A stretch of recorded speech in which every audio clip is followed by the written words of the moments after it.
ladies, Raquel here. Well, it has been a week of making a sourdough starter from scratch, and we've made bread together, and I hope that these videos have been fun and also informative and helped you gain some confidence in making sourdough bread. It really is very simple, and you can be very scientific and mathematical with it, or you can be a little bit more loosey-goosey with it, and it's very forgiving.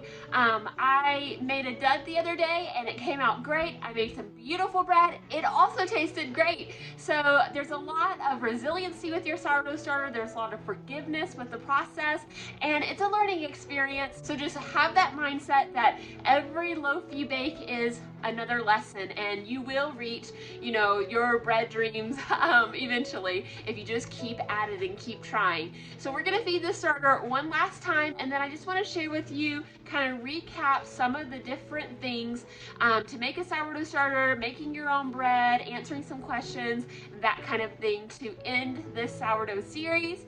But I will be back in a couple of days when I'm making sourdough challah bread, and I will film that whole process for you, show you what that looks like, and add that to the sourdough playlist I've created, which you can find in the description box.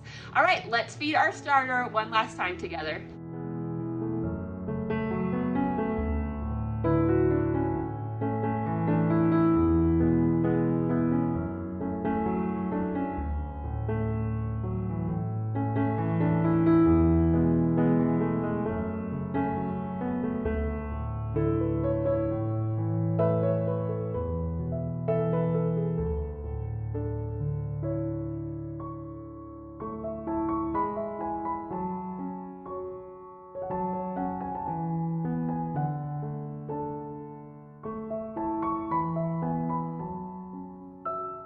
And there we have 7 days of making a sourdough starter from scratch. So the gist of making a sourdough starter, if you ever need to remake one anytime this year before Passover next year, is to really just mix equal parts of flour and water, unbleached flour, unchlorinated water, in a jar. And the general rule is that you want to give it as much fresh flour as you currently have starter, or less. You can sometimes break that rule and give it more fresh flour than you do have of current starter, and that will help with increasing the rise power of your starter. But like I mentioned in one of the videos this week, you don't want to do that too often.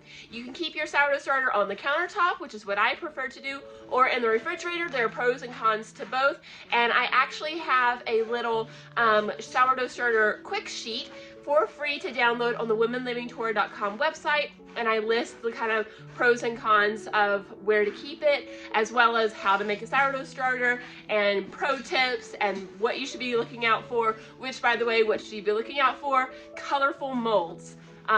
Orange, red, those are not good signs, as well as any putrid smells. Like, it should not be enough to make you gag. It might smell acidic, it might smell alcohol-y, those are all fine, but it shouldn't make you gag. You might get that dark layer of hooch on top, that's also fine, but anything that smells really bad, anything colorful, definitely chuck out. And if you have doubt about anything else, maybe do a web search or just chuck it and start over again, because it's so easy to make a sourdough starter. Signs that your sourdough starter needs to be fed are that it's just time according to the schedule that you've set for yourself, or it has that dark liquid of hooch on top, or you've noticed that it's risen and now it's fallen back in the jar. Those are all signs that it's time to feed it. I also had a great question that I don't think I actually addressed, which is, when can you start using your starter after you feed it? How long do you have to wait? And honestly, the answer is you can use your starter anytime. If it's an active starter, you can use it when it's unfed, you can use it when it's fed. It's probably going to work just fine for you.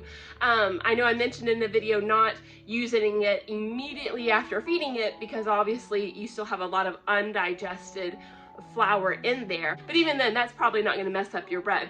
But they do say the best time to use your starter is when it is risen in the jar. But honestly, anytime's a good time to use your starter. The last thing I wanted to mention is about the crumb of your bread. So I prefer a more tight crumb with just some air holes, because that means I can put butter and jelly and just whatever toppings on it. I can use it for sandwiches or burgers or whatever.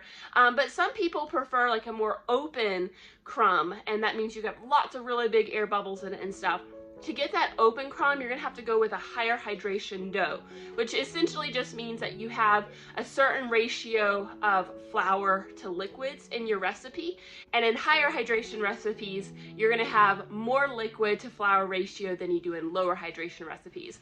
But it does take a little bit more skill and practice and experience to handle the higher hydration recipes so that they will actually rise in the oven and not fall flat. That's something that you can just start with a lower hydration dough and then find another recipe that's a little bit higher and then another that's higher until you've got that open airy crumb that you prefer. But I like the tighter crumb personally.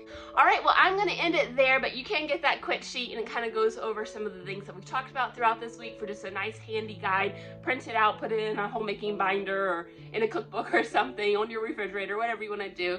It's been a wonderful 7 days of making sourdough with you, and now we are ready with an active starter to bring out of our habitation 2 leavened loaves for Shavuot or Pentecost or the Feast of Weeks or the Day of the First Fruits or Feast of the Harvest, all of those names that it's called in Scripture, which is going to be coming up in just a few weeks. And we also now have starter to be able to feed our families healthy, wholesome breads that have been fermented and pre-digested for us. Those phytic acids, anti-nutrients are released in the dough, as well as it's more frugal to make our own bread, and we've got that ability to do that now if we want to. So thank you so much for following me along on this 7-day journey. It has been a pleasure to be here with you. Thank you for sticking with me through all of the audio issues.